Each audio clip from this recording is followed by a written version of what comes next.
My wife Connie just got back from a weekend away with her lover. It started 6 months ago. At first, she made up legends about going to spend time with her mother. But in the last few months, she just left without any explanation. I was too trusting, so for a long time I couldn't figure out what was going on. Calvin Bostic had been a friend of my wife's before we met her. After living together for a few years, he decided to join the Air Force and left Connie behind. I picked her up, married her, and we had 2 children. Life was wonderful for 23 years, and then it stopped being wonderful. Our son Robert got a job at the post office in Baltimore, and our daughter Dawn got married and moved to Allentown. I expected life to be better when we became empty nesters, but I was wrong. I work for my Uncle Simon driving a gravel truck. It's hard work, but it pays well. We drive 2 late-model cars and have no credit card bills. We planned to make repairs to the house even though it was underwater. When problems started at home, I decided to do a little investigating. Connie's mother lived in Pottsville, and Connie was visiting Calvin in Frackville. Frackville isn't that big, so I had no trouble finding his house. It was a small apartment in the old part of town. I stopped and talked to my mother-in-law and found out that Connie hadn't visited him in weeks, or if she had, it was only for an hour or so. "When were you going to tell me about your weekend with Calvin?" Connie set down her overnight bag and sank down on the couch. I couldn't tell if she was relieved or annoyed. "Calvin quit the Air Force last March and rented a house in Frackville. He got my phone number from his sister, and we'd get together to reminisce about old times." "All weekend?" "Doug, Calvin and I were lovers long before we were married. We have a connection. There's a compatibility and intimacy that you and I never had. Being with him just feels natural." "You mean you're soulmates?" "Yes. I know it's a cliché, but it's true." "What about us? In 23 years, what kind of relationship have we had?" "I'm sorry, Doug. We all have to make choices in life. When you can't get what you want, you have to choose the alternative. When Calvin left, you became my alternative." 23 years and 2 kids, and I was just the alternative? Damn it, Doug. Don't be so dramatic. I've been a good wife and a good mother. Now I want some time to myself. Things went quiet for a few moments. "Does he know you're married?" "Yes, and he realizes. He knows he was wrong to leave, and he regrets it. He realizes that marrying you is what I should have done, and he forgives me for it." "What? He forgives you for marrying me? Are you out of your mind?" "Doug, calm down. Why are you so upset?" "I'm just a little curious, Connie. Why didn't you just move in with him?" "He's in some legal trouble right now.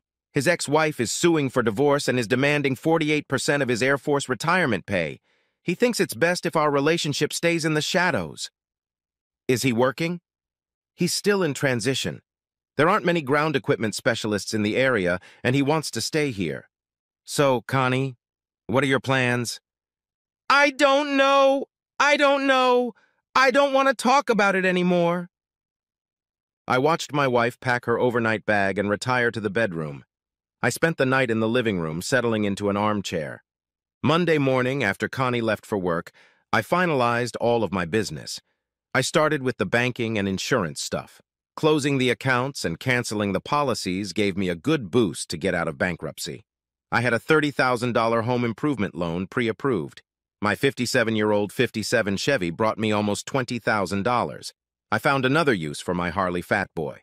I paid the fine and cashed in my IRA. There were 4 CDs in the safety deposit box.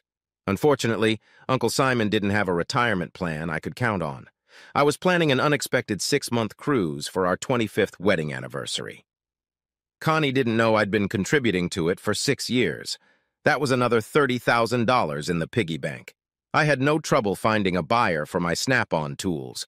I cashed in my Krugerrands. The Riverside apartment complex looked the same as it had 25 years ago. Hector Cordetti, on the other hand, looked different. Hector and I grew up together. His mother was Dominican and his father was Italian. He was bigger, hairier, and uglier than I remembered him. It was a great reunion. We finished 6 mugs each, and I gave him the picture and all the information I had on Calvin Bostic. His eyes lit up when I put the title and the keys to the fat man in front of him. "Doug, this is too much. don't bribe me for a favor. We know each other too well. I can do what you want for nothing. That's not the point. I'm leaving town and I need to find a home for him. You were the first person I thought of. Use him. Take care of him. And if you still have him when I get back, you can give him back to me. In the meantime, if you need money or anything, just sell the damn thing. Make your life easier. Okay, so I got a little rough on this guy and put him in the hospital. That's it? What if he doesn't get the message? I'd say wait a couple months, and if he's still communicating with Connie, pay him another visit. After 2 trips to the trauma center, he should get the point. That arrogant son of a bitch really needs an attitude adjustment. When do you want to do it? Wait about 2 weeks. And then what? I'll be gone for a long time. No phone, no mail, no contacts. Maybe I'll send you a card for Christmas. It was a good thing we finished our beers or I would have stayed out all night. When I arrived, Connie wasn't home. I planned to travel light because I'd be tight in the future. Connie had fulfilled her long-time wish and I was going to fulfill mine as well. A Nordic Tug 26.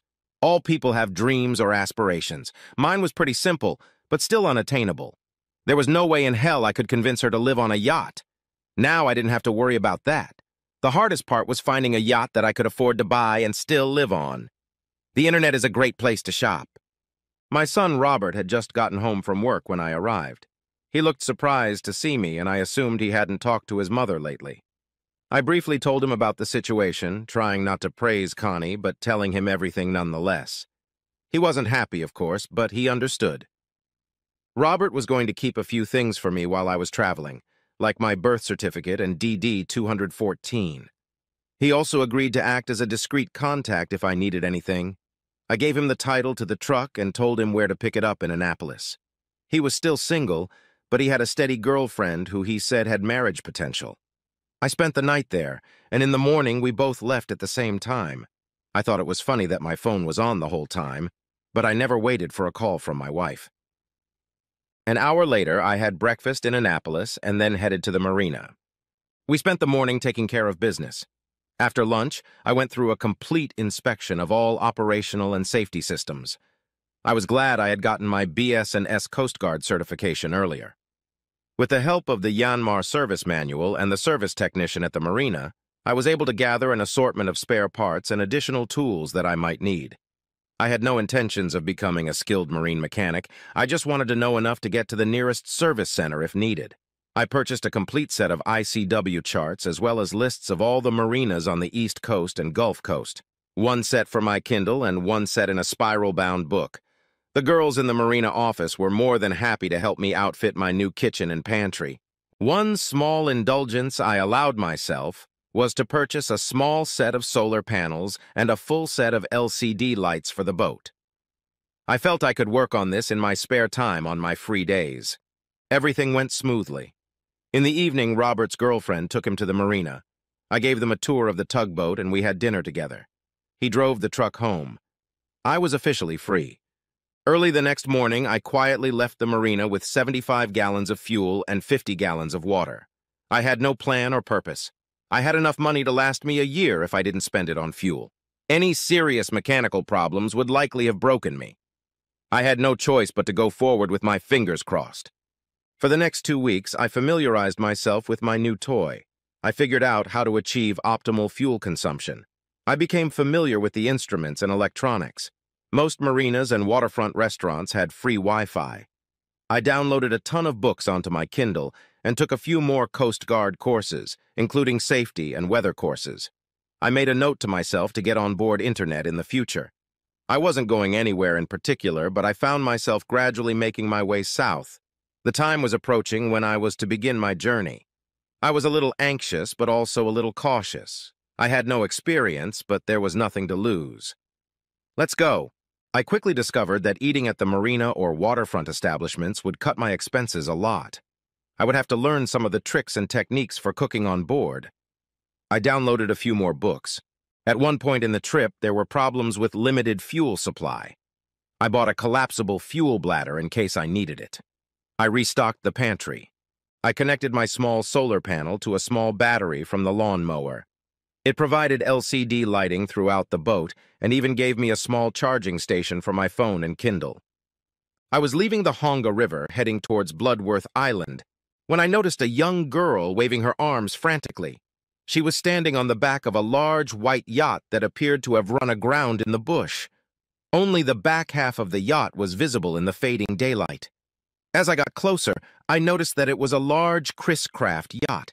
Except for the awkward position, she appeared to be in pristine condition. There were no running lights on her, no signs of life except for a girl waving her arms. I forgot about her for the time being, as I was more interested in the yacht. "Hi, can you help me?" She wasn't as young as I first thought. She was probably in her early 20s and dressed in a cocktail dress. "Do you want me to radio you or call hell?" "Hell no! Whatever you do, don't call anyone." "Can I take you somewhere?" By this time, the tug had come aboard the Chris Craft. I turned off the motor and tied up. "Yeah, in a minute, but there's something I have to do first." "Are you out of fuel?" "Maybe. I don't know. It just stopped driving and disappeared behind the trees." "Where were you headed?" "Nowhere in particular. Why all the questions?" "Just curious. What do you need to do?" "Do you have any gasoline?" "Gasoline won't do you any good. It runs on diesel fuel." "I know. So do you have some or not?" I grabbed a 2-gallon canister of unleaded gasoline from the back pantry and handed it to her over the rail. She disappeared to the front of the boat and returned a few seconds later, pouring gasoline as she went.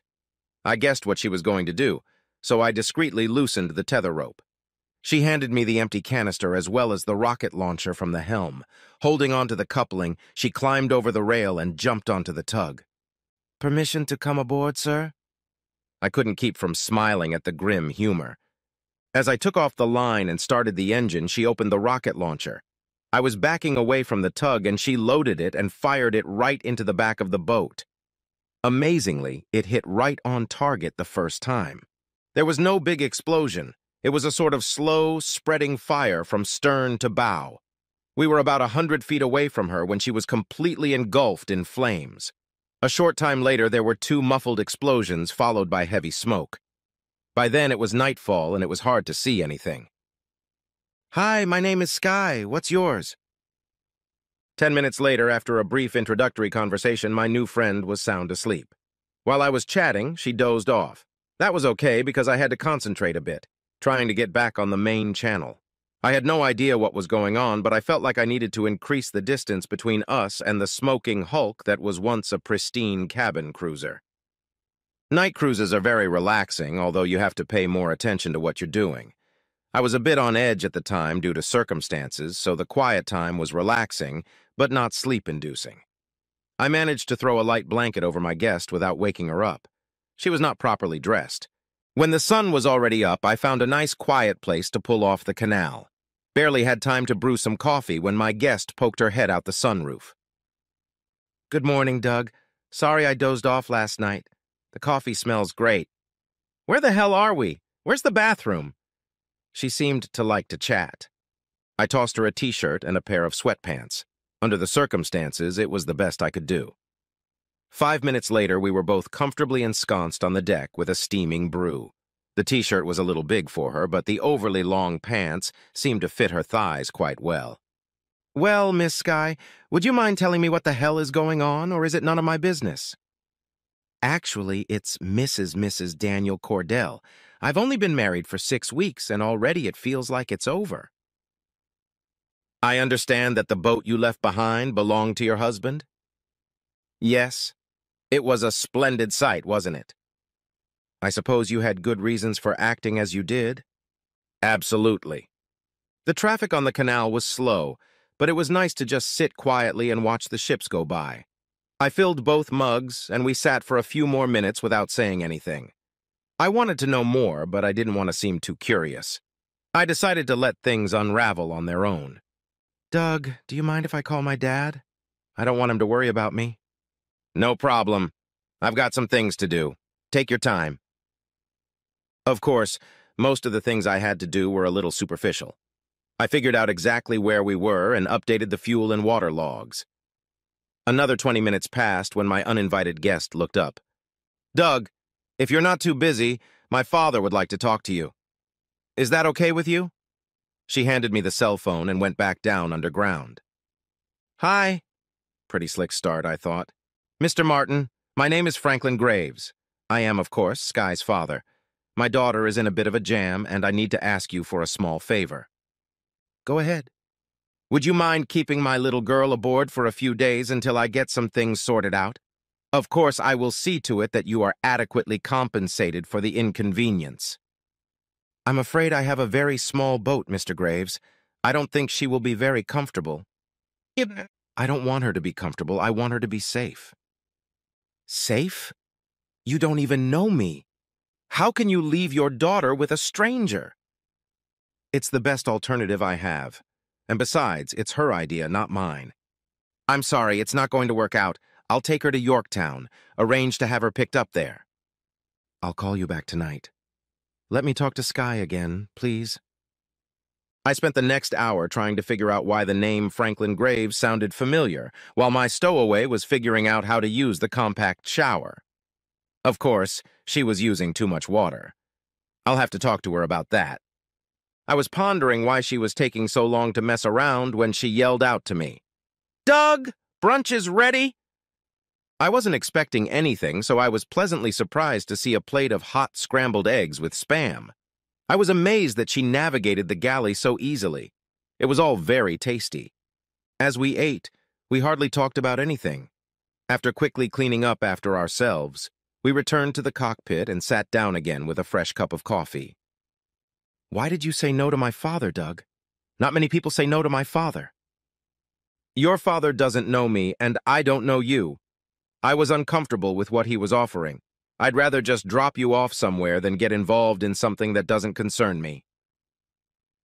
My father said the same thing, but I answered him that I felt safe with you and would prefer to stay with you if possible. Why did you say that? I'm a good judge of character. Good. Tell me about your husband. Daniel was my father's choice. It was a mistake. I told my father it was a mistake and he wouldn't listen to me. Now I'm in a predicament and the only way out is to ask my father for help. Doug, I make a lot of mistakes. I don't want to go back to my father. It's not fair to him. He tried his best to raise me to be responsible, and I keep letting him down. I need help, but now I also have to get out of this stupid situation. I pulled all the lines and went to the helm. 5 minutes later, we were leisurely heading south. I went back into the channel and relaxed a bit, while Sky sat quietly in the cockpit. 2 hours later, I heard her phone ring again. She held it out to me. Okay, Mr. Martin, I have no reason not to trust you with my daughter anymore. It took a couple hours, but you checked yourself out very well. I'm sorry about your marital problems, but you seem to be handling them well. Will you be able to be in Yorktown tomorrow? It took a moment to realize what he was saying. I'm neither stupid nor slow, but I'm a little cautious. Mr. Martin, are you here, Mr. Martin? Yes, I'm still here. I just need some time to think things over. Take your time. Do you think you can be in Yorktown tomorrow? If so, dock at Wormley Creek Marina. I'll have someone meet you there. If someone will meet us there, why can't she just leave with him? I don't quite understand. Mr. Martin, I believe you are planning a trip down the coast. I don't want to interfere with your trip, but I'd like you to take Sky with you for a week or so. Think of it as an interesting diversion. Mr. Graves, I'm not prepared to host, and your daughter has no clothes or personal items for such a trip. We'll take care of that tomorrow. Don't worry about that. May I speak to my daughter? It was almost noon when we docked at the Wormley Creek Marina. Waiting for our arrival were a middle-aged man in a suit and a woman in her 20s dressed in athletic clothes. Sky waved to them as we disembarked. It was obvious she knew the woman well. We joined them at a table outside overlooking the docks. Mr. Graves, my name is Marshall, and this is Miss Templeton. We'll try to make our meeting as brief as possible. Why? I have all the time in the world. You needn't hurry on my account. Can I get a cold beer? I noticed Sky kind of grinned when I said that. He opened his briefcase that was on the chair next to him and pulled out some manila folders. I groaned slightly when I saw them, and he noticed. I'm sorry, Mr. Graves, just some minor formalities. I'm going to have to interrupt you briefly, announced Miss Templeton. Sky and I have a few things to sort out. We'll be back in about an hour. Have fun. Have lunch. We'll see you soon. Take your time. Marshall seemed a little discouraged by her levity, but I found it refreshing. Over the next 30 minutes, Marshall talked about a hell of a lot of nonsense. New cell phones, special credit cards, and a small wad of cash. I hesitated a little when he presented the medical power of attorney forms. Since she would only be with me for a week or so, I didn't see the need for it. He emphasized that it was just a precautionary measure and nothing to worry about. Things had gotten pretty deep and I was starting to worry. Sighing, I insisted on another beer and lunch. He agreed. I found it very odd that I didn't get any backstory or information about the situation other than what I already knew. Skye was an unhappy newlywed who had an argument with her husband and decided to run away from home. In doing so, she had safely destroyed a $500,000 yacht and thought nothing of it. Now her daddy wanted me to babysit her, seemingly indefinitely. I knew nothing about the girl except that she was a spoiled brat. Only a fool would even think that. Marshall and I had finished lunch and had a few more beers when the girls came back. They had armfuls of clothes that I assumed were appropriate, and they quickly began folding them in the cabin. This is when things got serious. In addition to an unlimited number of credit cards, Marshall provided the amount her father was willing to pay for my services and even set up a special bank account in my name. The deposit would be made monthly while I was with her. What the hell happened to a week or so? Overnight, someone, not me, decided overnight that this arrangement was going to be long-term and didn't even consider it important enough to discuss with me. Naturally, I got angry. Before I could vent my anger, Marshall showed me a copy of the first bank deposit. The amount was staggering, to say the least. As angry as I was, I couldn't refuse. Mr. Marshall, I don't mean to sound ungrateful, but can you tell me what term we're talking about? He only shrugged his shoulders. Shortly thereafter, Marshall and Miss Templeton left. I thought it was funny when Marshall slid me the bill for lunch in the bar. Hell, I had so much money now that I didn't care. I got ready to set sail and looked at my new charge. Lucy, you're going to have a lot of explaining to do. She giggled at my bad Daisy Arnaz accent. We left the marina and headed south to the canal, found a nice quiet cove and set up there for the rest of the day. None of us were hungry, so we just snacked and sipped beer. Skye's family got rich in real estate. Very old money, and there was a lot of it.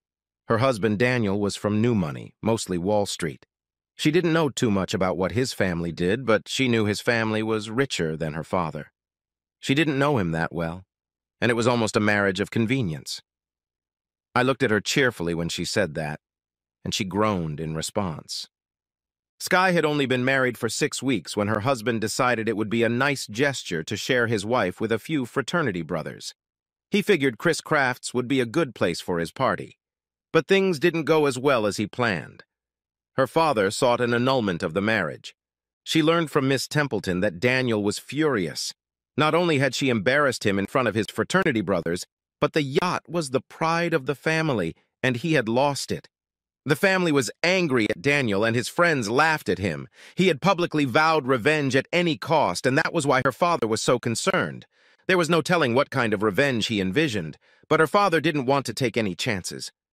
It was getting a little crowded on the tugboat. A new body and a whole bunch of new clothes made it hard to fit everything she needed. What had once been a comfortable place to live was now less comfortable. Skye had already had some experience with boating as a child, so she wasn't completely useless.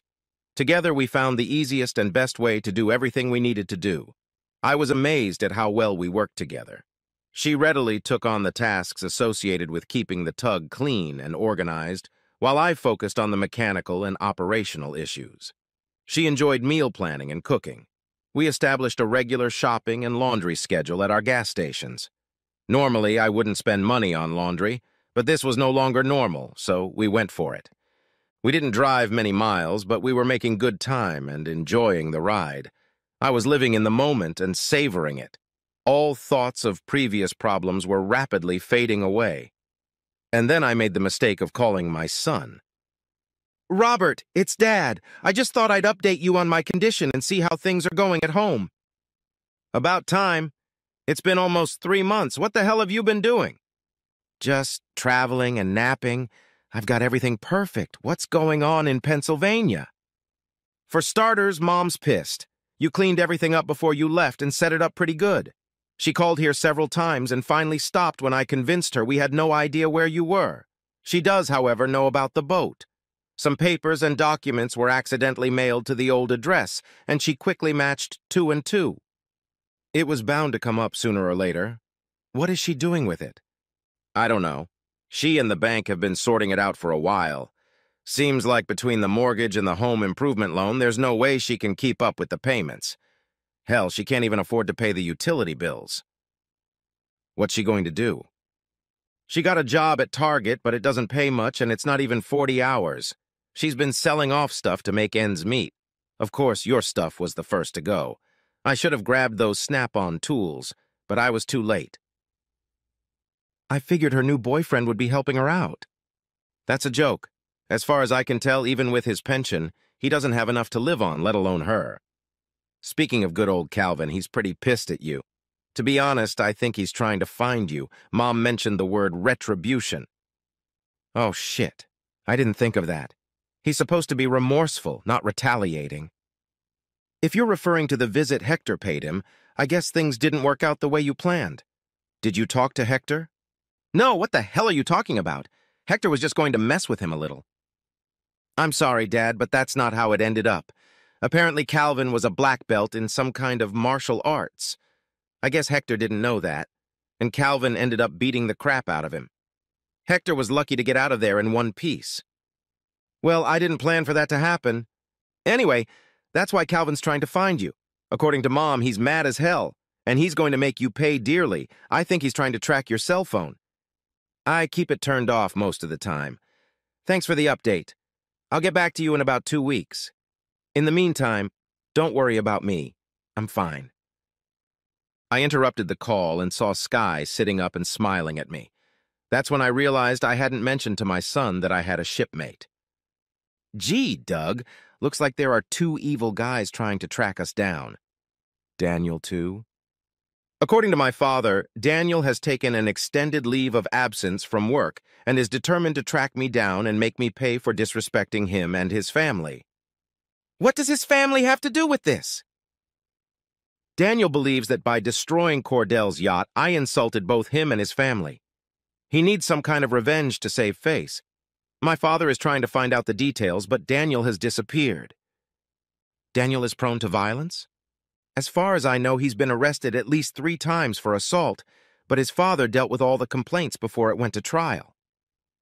I feel like someone just hung a target around our necks. Doug, I could use a cold beer and a hot pizza tonight. Are we close to any place?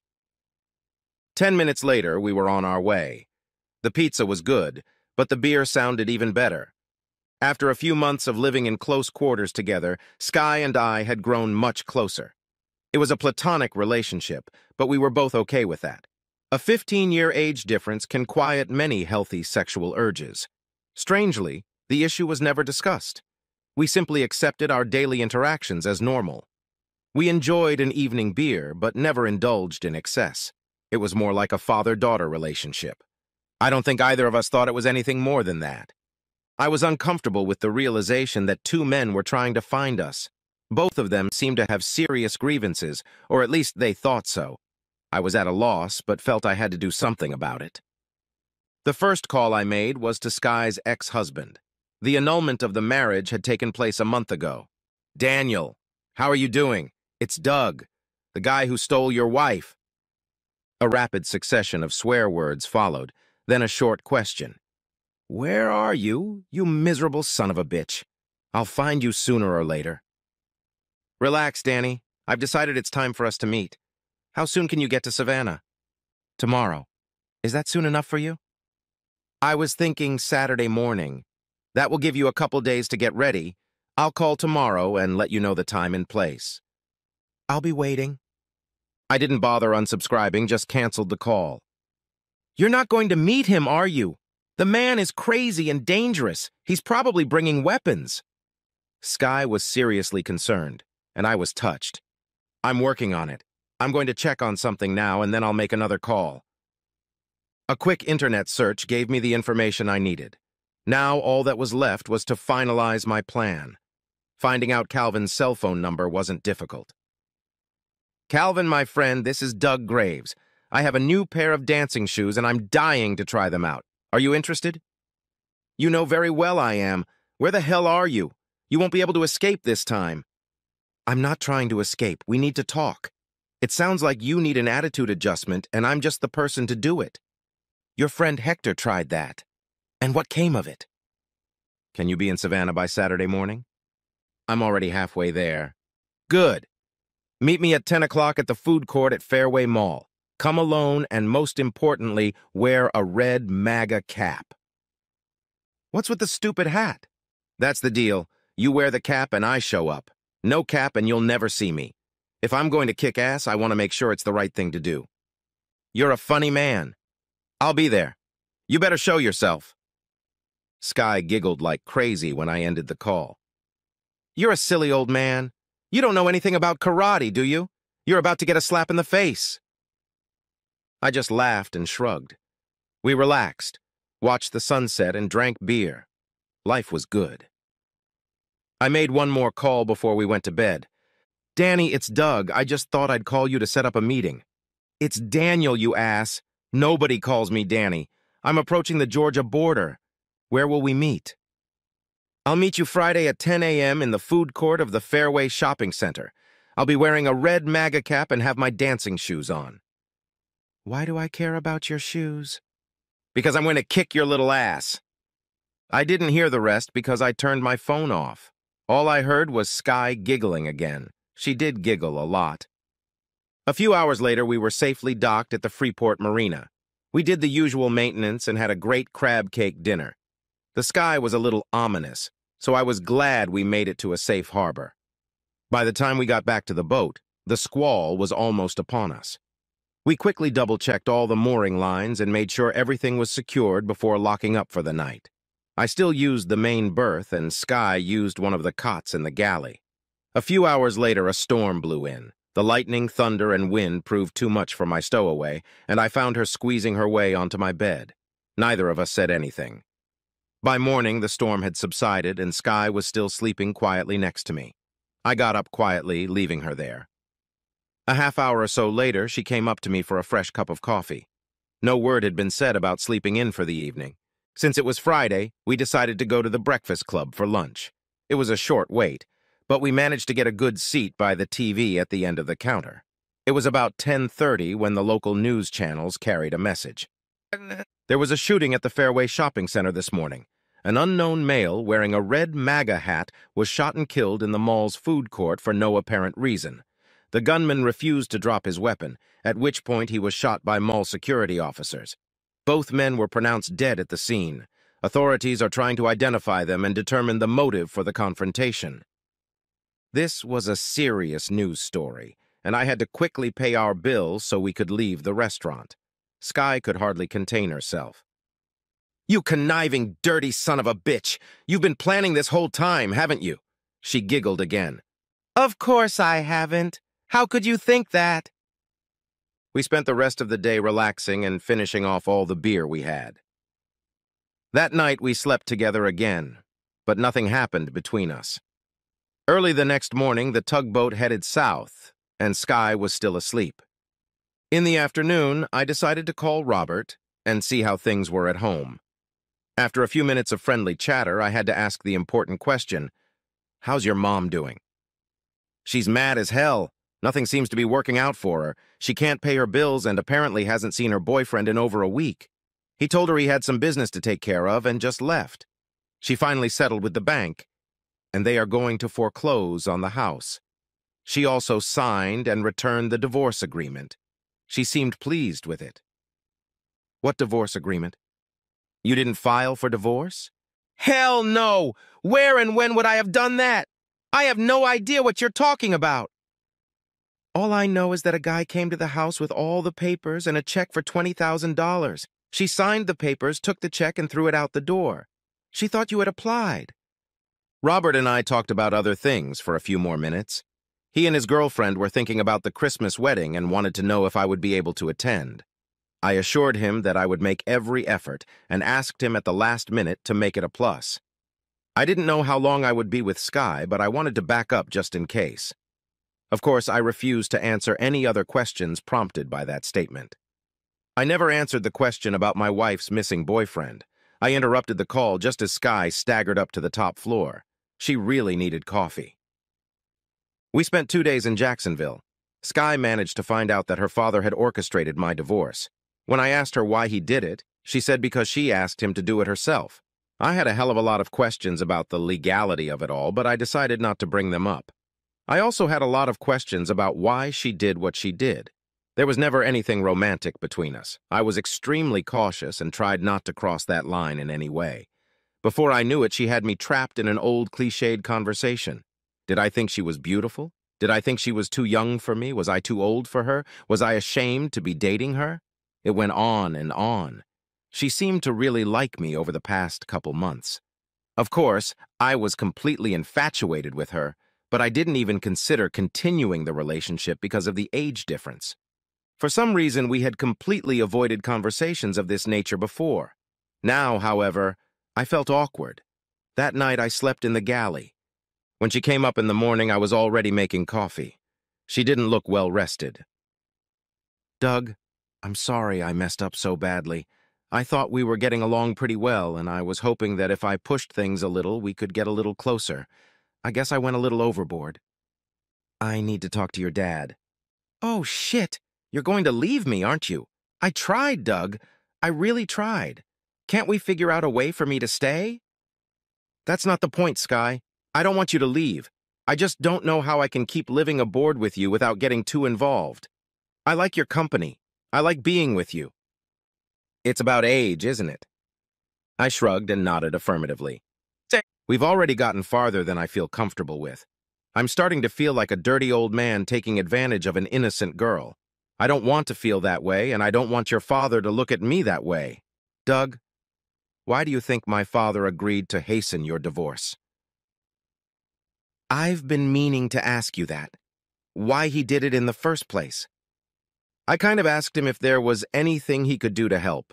I thought it would be important to you. I didn't realize he actually did anything until you mentioned it. I was hoping you would feel less guilty about our relationship if the divorce went through. I think my father wants us to stay together."